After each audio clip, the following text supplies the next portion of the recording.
any kind of thoughts like that, but I was pretty angry, and I was going to tell her off and say something along the lines of "who do you think you are," etc. I took a few steps towards her, and when I looked at her eyes I couldn't say anything at all. I seen something that I hadn't seen for a long time. It was a genuine look. It was a caring look. It was a look that said, I've got peace. I've got something in my life. So I simply said to her, okay, I'll come in and hear what your gospel is. And I went into the church. It was a little gospel hall. I went into the church and I sat in the back seat, away from all of what I thought at that time was all of the good people. And this man got onto the platform and he said this: "Tonight I'm going to talk about Barabbas. Barabbas was a terrorist. Barabbas was a murderer and a robber." Well, I thought to myself, this might not be too bad after all. And he went on to say about this man Barabbas, who had been a thorn in the side of the Roman authorities for many years. Him and his gang of followers used to waylay the Roman soldiers, maybe when they were drunk, and stab them to death. They would maybe rob the local pay wagon when it was coming along, and they would kill Romans, and they would melt into the night, and they would use the stolen money to buy weapons and fight against the Romans.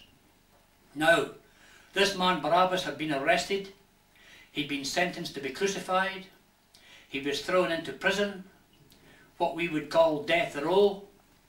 And of course he also mentioned the fact that this prisoner Jesus was also on the scene. This Jesus whom seemingly the religious people hated. And then there was the governor Pilate. He was also there, and he'd been told by his superiors to get the whole affair cleaned up, because the superiors were sick of hearing of the arguments between the religious organizations, the Roman soldiers, the Sadducees, the Pharisees, the Samaritans, and all of these different kinds of religious groups. The whole place was in total chaos. So of course eventually Pilate stood up and he said, "Who will I release? Will I release Jesus, or will I release Barabbas?"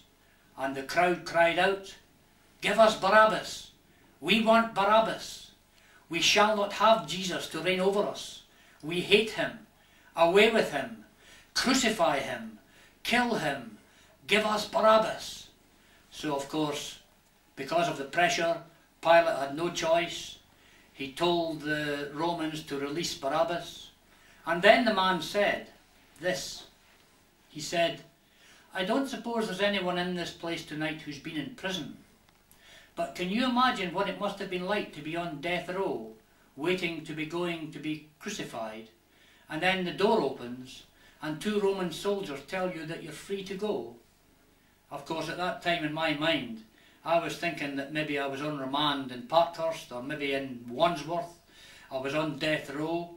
I was waiting to be hanged, and two prison officers walk in and they say to you, "You're free to go." Would I believe them?